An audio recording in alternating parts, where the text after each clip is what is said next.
Alright guys, before we hop into the guide, I want to let you know that I recorded the guide live and made a few mistakes, and I just want to point them out before we go.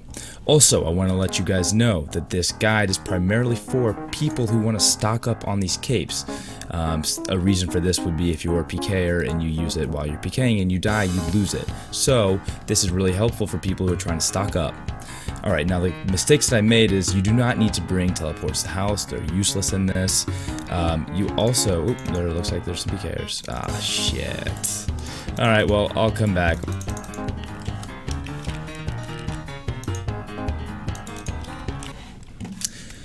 God damn it. Alright, now that I died, I can finally get into what I was trying to say. What I was going to say is that you do not need to bring more than one stamina potion, or more, yeah, you only need one. One is sufficient. You also do not need to bring house teleports. They're a waste of an inventory space. And also, make sure you actually equip your second ring of recoil when the first one runs out. In this video, I did not do that, but you should definitely do that. Alright guys, without further ado, let's get into the guide. So, in my opinion, this is the best setup. Give or take some brews or food, whichever way is best for you or cheapest for you, please do. But this I found to be the best for me. I bring stamina potions because you're going to be doing a lot of running. I bring a ring of recoil, 2 of them actually, because that helps a lot with DPS. And then I bring a staff of light, a toxic staff of the dead, and a gothic staff. And the reason why, and also a gothic scape. This does not have to be imbued. And an occult. So those are my 4 items that I keep on death, as you can see. Now the reason why I bring a toxic staff of the dead and a staff of the light is because you can actually cast Zamrock with staff of the light, or toxic staff of the dead, and then with the staff of the light you can cast Saradomin, and you can auto cast it, which makes it a lot better, and you're getting higher mage bonus with these staffs than you would with just normal one.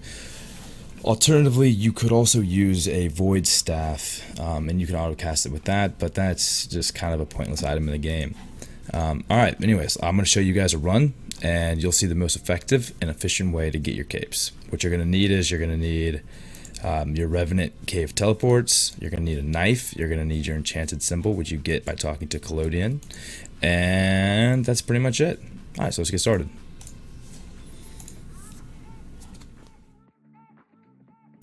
So I always teleport there first, and then I run northeast. Typically I wait to run after this fight to use my first stamina pot.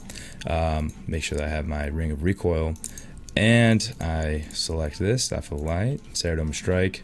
Let's do charge. I set my quick prayers up to have it right here, just to be easier for me. So go ahead and do that. Then I'm going to want to hit Saradomin. And now all you got to do is fight it. Now there's one thing that you need to be aware of is Saradomin's special attack. He will throw a sword at you, and if you do not dodge the sword, he will drag you to him, and he'll start meleeing you, and he does a ton of damage with melee. So in the situation that you do get caught by this, you're going to need to protect melee and run away as fast as you can. However, sometimes he can freeze you while you're also there, and that's when it gets dangerous. That's when you can actually, that's probably the only time you might die in this, unless a PKer comes.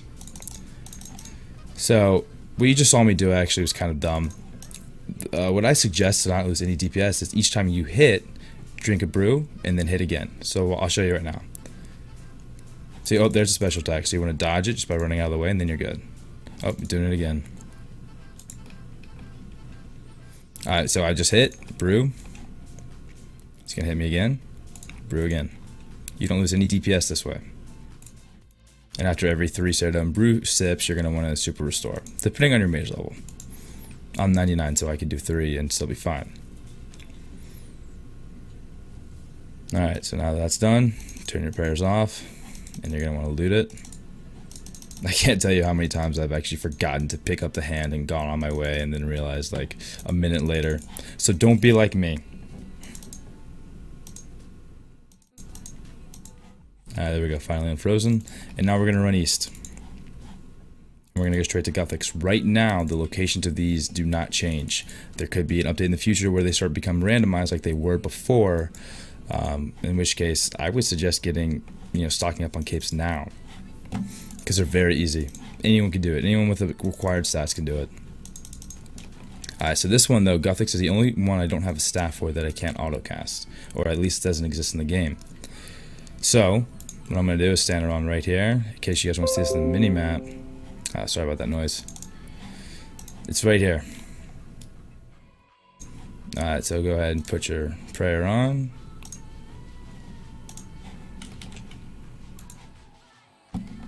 And this one's special attack, it spawns little energy balls that heal at 5 health every however often. So what you're going to want to do is primarily you're going to want to kill those as soon as he spawns them. However, if he's down to 1/8 health left and he spawns one, don't even worry about it, because you can do more damage per second than they can heal. So just continue to attack.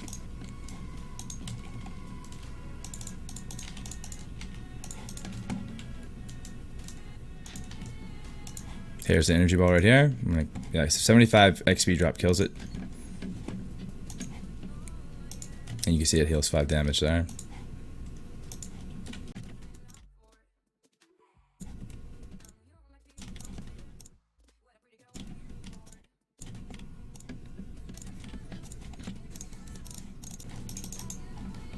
So you're gonna want to pick it up, and you're gonna want to run to Zamrock. So go ahead and get ready for that. Get your toxic staff for the dead out. Set up your autocast. Also, make sure auto retaliate is off, because as soon as you brew up too much, and let's say you go under the required mage level to do it, you're gonna run straight at the opponents, which you do not want.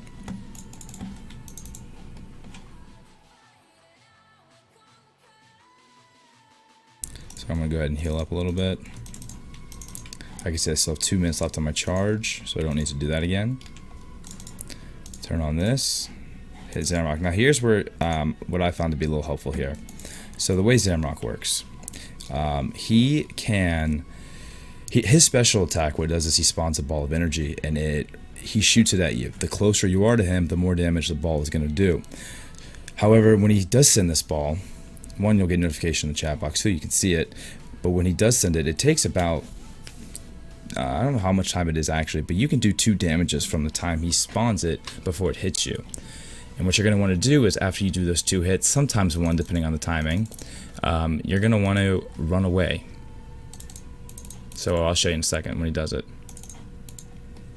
And also, just as a primary rule, you're going to want to stand pretty far away from him, as far away as possible, just in case you don't do it. It's only going to do 2 damage or 9 damage or 12, not like 30 like it can't. So here it goes. Second attack, run away. See, now it doesn't hit me. It says it was too far away to put any power into the energy ball. And that's how you don't lose any DPS.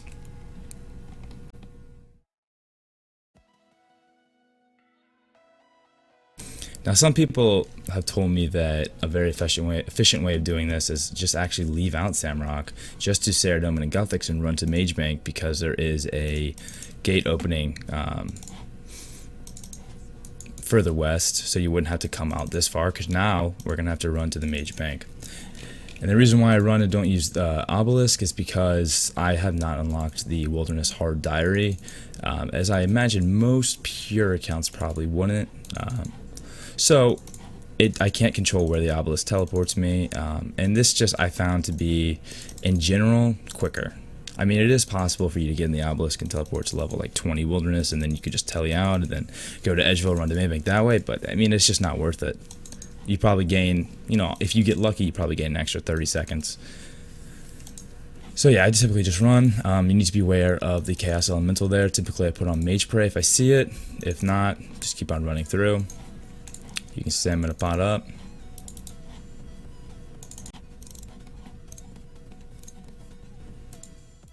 And make sure you have a knife. That's a real important thing. I've left my knife so many times, and then it's just a pain.